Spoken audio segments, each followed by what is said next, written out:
Man, the crowd really added a lot to this show. I'm John Renton with the retro review of At the Omni after the last Battle of Atlanta. And yeah, I retro reviewed that recently. It was pretty fun with a few dips, and this was a nice 6-match card to follow up on that with some blood, especially from two guys where they bled enough for the entire ringside area. I'm not shocked given who was involved, but holy shit. Anyway, we start with Joe Lightfoot versus Brad Armstrong. Brad Armstrong, in the beginning of his career, Joe Lightfoot, he wasn't that bad here. I mean, Brad kind of got booed because he was just getting started, but, given who his dad was, the late, great Bullet Bob Armstrong, there was some respect there, but also he had to prove himself. There was a lot of mat work and some, and it was Headlock City in this and a couple other matches. I mean, that's the one thing about these older shows is there's a lot of mat work, and sometimes it works, and sometimes it's just there to pad out the show. Thankfully, at 93 minutes, this show moved faster than most. Finally, they fired up in the closing moments. Missed diving headbutt by Lightfoot, and then inside cradle 1-2-3. Brad Armstrong gained the victory. And then Ron Garvin versus Jake Roberts, National TV Championship. Ella Ring in Roberts' corner. You have to beat the champion in 10 minutes, otherwise the match continues, but you don't win the title. Okay, bit of a weird hook, a little, bit of a playing with the rules, but you know what? Not that bad. Also, not sure if Ron Garvin or Dino Bravo. Seriously, look at Dino Bravo, look at Ron Garvin, and tell me if there was a difference at this point. Except Ron Garvin was a better wrestler when he had the pounds packed on, and Dino, less so.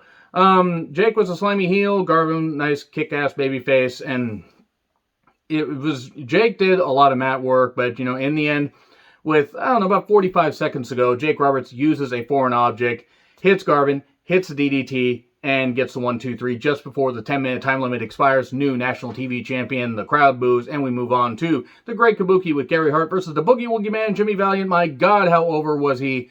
So fucking over in Georgia and the Carolinas and everywhere that he went. Jimmy Valiant, even at this stage, and he'd been wrestling for a lot of years by the time 1983 rolled around. I mean, he would only wrestle for another few years before hanging up his boots full time. But good God, he was so over. I mean, and to think, he was just a guy doing, the shuck and jive, just doing all this and firing up the crowds, and was just really goddamn good, and the crowd cheered him like a god. And we get a lot of rest holds, and it wasn't a masterpiece. I mean, he no-sold the miss spot and punched out Gary Hart and would choke out Gary Hart with a chain later. We get a ref bump.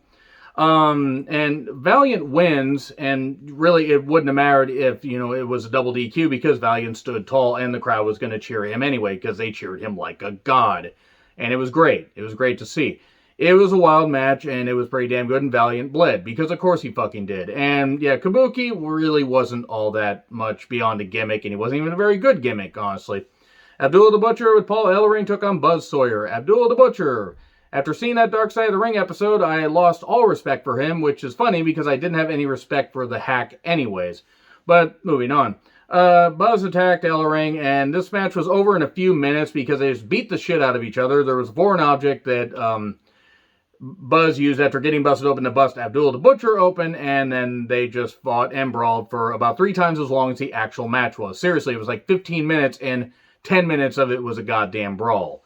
They brawled into the crowd, they brawled whatever, it just kept going on like this.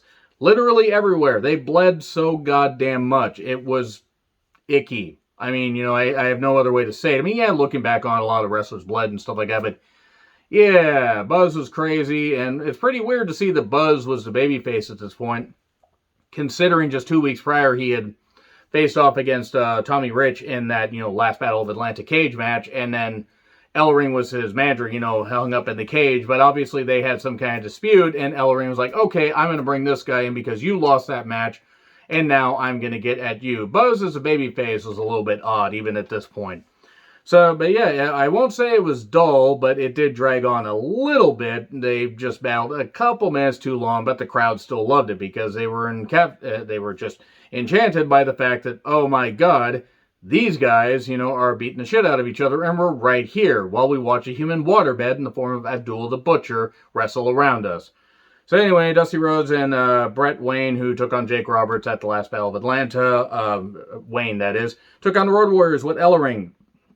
Crowd pop for Dusty. Obviously, Dusty was over everywhere. He was even over in polka dots. When Vince McMahon put polka dots on him and Bruce Pritchard came up with really stupid ideas to ruin wrestlers. The Red Rooster, the Gobbledygooker. My God. Anyway, the match was well paced. Brett got targeted because of course he fucking did. Later we get a melee, leads to a DQ, and then Ellering joins in, and then Buzz comes in for the save with his head all bandaged and stuff like that, because Buzz Sawyer, as a face, is weird. Now, it wasn't bad. At least, it was weird to see the Road Warriors get booed also. And then we get to Tommy Rich versus Ted DiBiase. Cool to see Ted DiBiase a few years before he would become the $1 Million Man, and he would be in Mid-South, have great feuds with a great feud with Jim Duggan, and I'm sure others in Mid-South. They're just totally escaping my brain right now. Quick start, but then we get rest holds. Tommy bleeds, so because he had the platinum blonde hair. At this point, they were still buying into him, and then a few years later, nobody cared about Tommy Rich, and then he kept wrestling. And they cared even less about him, which is saying something, because they basically wanted him to bleed out by the time the Smoky Mountain Wrestling days came around.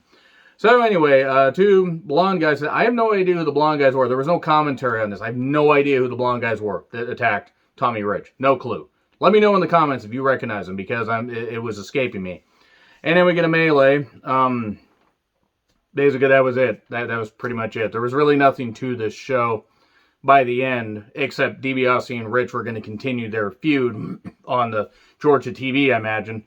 So anyway, yeah, this is in the Hidden Gems section of the WWE Network. Forgot to mention that at the top of the show. You still got to April 3rd or 4th. I think it shuts down April 4th. So anyway, you got till that point to watch that. There are worse ways to spend 93 minutes, and it certainly wasn't that bad. Anyway, agree, disagree with what I said. Like, share, subscribe, Twitter handle in the description. I'm John Ritlin. I'll see you soon.